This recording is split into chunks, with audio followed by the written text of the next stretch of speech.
Hello ji, नमस्ते। Welcome back to my channel. मैं हूँ जयश्री और आप देख रहे हैं South Indian vlogs in Hindi. कैसे हो दोस्तों? मैं उम्मीद करती हूँ आप लोग बहुत ही अच्छे होंगे और मैं भी बहुत ही अच्छी हूँ। और आज की व्लॉग शुरू हुआ है दोपहर को 2:30 बजे से, मतलब 2:30 बजे से शुरू हुआ है। ये देखिए दोस्तों, मैं पूरा बैंगल्स वगैरह बास्केट से निकाल रही हूँ, क्योंकि एक्चुअली आज मेरे लिए बहुत बड़ी टास्क था, क्योंकि बहुत दिनों से नहीं, बहुत महीनों से ये बास्केट में ऐसे ही मैंने रख दिए हैं चूड़ियों को, क्योंकि मुझे तो बिल्कुल समझ नहीं आ रहा है कि इतना सारा चूड़ी मैं कहाँ ऑर्गेनाइज़ करूँ। मेरे ज़्यादा क्या है, नॉर्मली मेरे पास बहुत ही कम होता है, क्यों मतलब ऐसे मैंने डाल दिया ना तो आपको देखने में थोड़े से ज़्यादा लगेगी, लेकिन पूरा ऑर्गेनाइज़ करने के बाद आप लोग देख सकते हैं इसमें आधा फटा हुआ चूड़ी है और आधा पुरानी हो गई है। और मुझे इतना दिनों के बाद एक आइडिया आई थी, तो इसीलिए मैं पूरा चूड़ियों को निकाली है।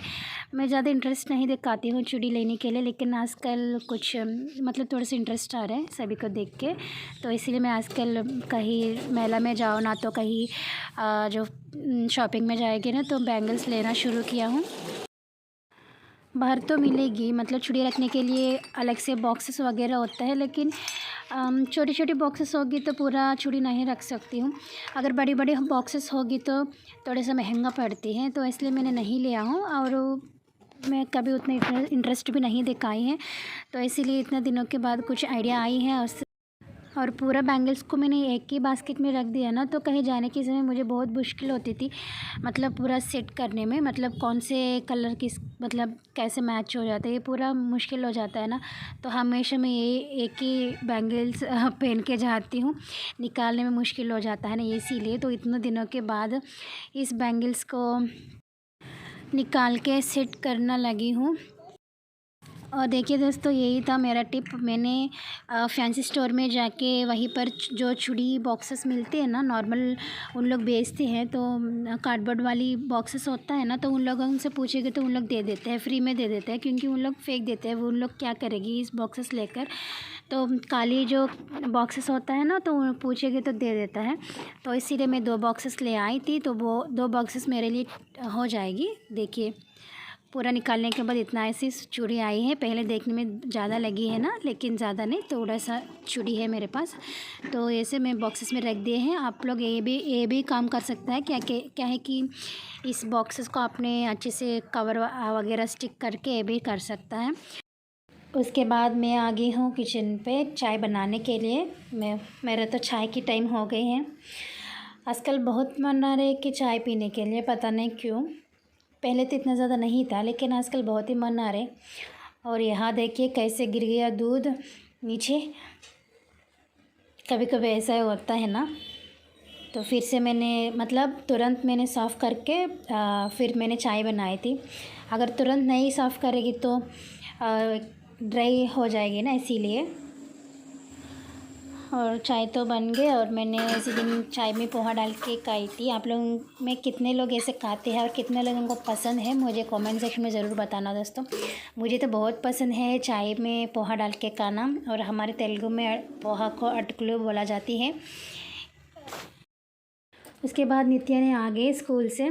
आने के बाद वो दूध पी लिया। दूध पीने के बाद फिर से बोला कि ऑमलेट चाहिए, तो इसलिए उसके लिए मैंने ऑमलेट बना रही हूँ, क्योंकि आज दोपहर को खाना उतना अच्छे से नहीं खाया है, थोड़ा सा खाकर चले गई थी। बच्चे लोग कभी कभी ऐसे करते हैं ना, तो इसीलिए आने के बाद तुरंत बोला कि मुझे ऑमलेट चाहिए, तो मैंने उसको ऑमलेट दे दी। और ये देखिए वो ऑमलेट बनाने तक ऐसे ही बैठेगी वो।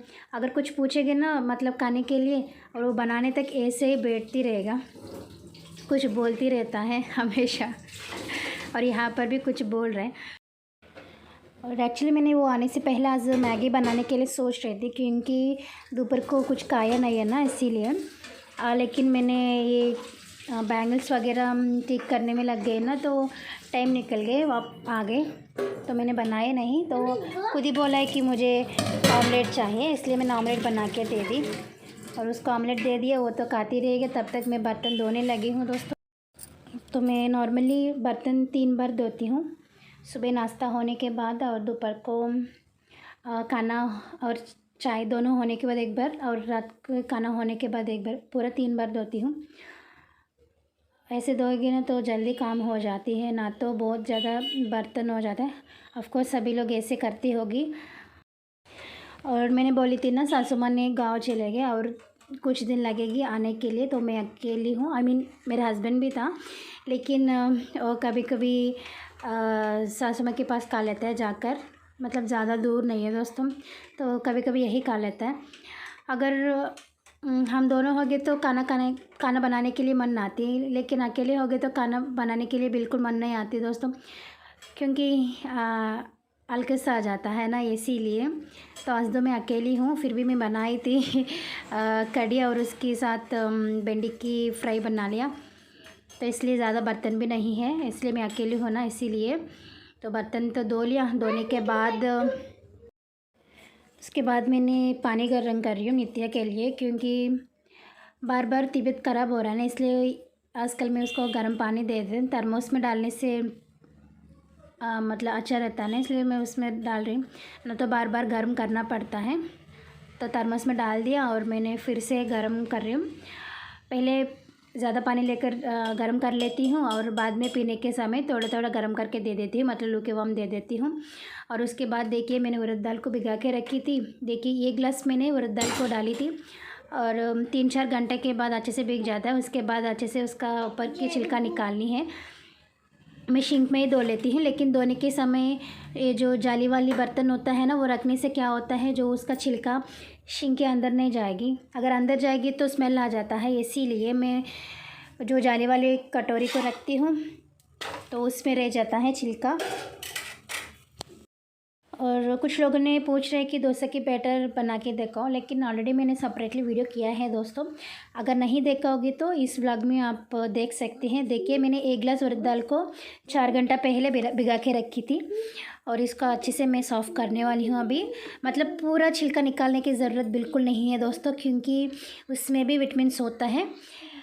लेकिन क्या बोलते हैं, अगर साफ़ नहीं करेगी ना तो खाने में अच्छा नहीं लगता है, इसलिए उसको साफ़ करके फिर खाना पड़ता है। और ये जो उड़द दाल है ना, छिलका निकाल के भी बाहर मिलती है, वो भी आप ले आ सकते हो। हम तो यही यूज़ करते हैं। तो अच्छे से इसको पहले साफ़ करनी है। करने के बाद यह देखिए मैंने इस गिलास से 1 गिलास उड़द दाल लिया है दोस्तों। 1 गिलास उड़द दाल के लिए 2 गिलास चावल के आटा लेनी है। और नॉर्मली आपने चावल लेके उसको भी भिगा के रख सकते हैं, लेकिन ये आसानी से हो जाता है और टेस्ट भी अलग होता है, मतलब अच्छा लगती है। तो मैंने 1 गिलास उड़द दाल के लिए 2 गिलास चावल के आटा ले लिया और एक बर्तन में डाल के इसमें मैंने थोड़ा थोड़ा पानी डाल के एक पेस्ट जैसे बनाऊँगी, क्योंकि ये जो चावल के आटा है ना लम्स जैसे बन जाता है, इसीलिए पहले पानी डालने से वो लम्स पूरा ख़त्म हो जाता है, मतलब पेस्ट जैसे बन जाता है ना। तो इसलिए मैं पूरा पहले पानी डाल दिया और ये साइड में रख दिया। अभी मिक्सी में उड़द दाल को डाल दीजिए, डालकर एक बार ग्राइंड कर लीजिए। करने के बाद थोड़ा सा पानी डाल के फिर से ग्राइंड करनी है। मैं तो मोस्टली चावल के आटा ही यूज़ करती हूँ दोस्तों। चावल भी यूज़ कर सकते हैं, लेकिन वो तो उड़द दाल के साथ चावल भी भिगा के रखनी पड़ता है, वो भी सेम बिल्कुल। अगर आपने 1 गिलास उड़द दाल लेगी तो 2 गिलास चावल को लेकर अलग से भिगा के रखनी है और उड़द दाल पेस्ट करने के समय वो भी डाल के दोनों मिक्स करके ग्राइंड करनी पड़ता है। अगर चावल के आटा होगी तो ग्राइंड करने से पहले थोड़ा सा पानी डाल के थोड़ा सा पेस्ट करनी है, करके लास्ट में इसमें मिक्स करनी है। तो दोनों ही एक ही जैसा है, लेकिन ये थोड़ा सा आसानी तरीका है दोस्तों। आप लोगों के लिए तो और ही आसानी तरीका होता है। ये देखिए उड़द दाल अच्छे से मैंने पेस्ट कर लिया। करने के बाद ये जो चावल की आटा को भी इसमें मैं डाल दूँगी। डालने के बाद फिर से बस 2 सेकंड के लिए ग्राइंड करनी है, बस बन जाएगी डोसा की बैटर। और आज तो बनाई थी ना डोसा की बैटर, तो कल सुबह डोसा बनाएंगे तो बहुत ही अच्छी होगी। मतलब बनाने के तुरंत भी आप बना सकते हैं, आपकी मर्ज़ी, लेकिन नेक्स्ट डे बनाने से वो अच्छे से फूल जाता है ना जो बैटर, इसीलिए नेक्स्ट डे सुबह खा सकती हूँ। ये देखिए एकदम पेस्ट जैसे बन गए। और उधर से ज़्यादा ठंड पड़ता है ना, तो आपने तुरंत नमक मिला दीजिए उससे क्या होगी, नेक्स्ट डे के लिए जो बैटर है ना अच्छे से फूल जाता है और आपके डोसा भी अच्छे से बन जाता है। और इतना ही दोस्तों, आज की व्लॉग आप लोगों को अच्छा लगी होगी तो प्लीज़ लाइक कीजिए, शेयर कीजिए, सब्सक्राइब कीजिए। मैं मिलूँगी एक अच्छे नए व्लॉग के साथ, तब तक बाय बाय।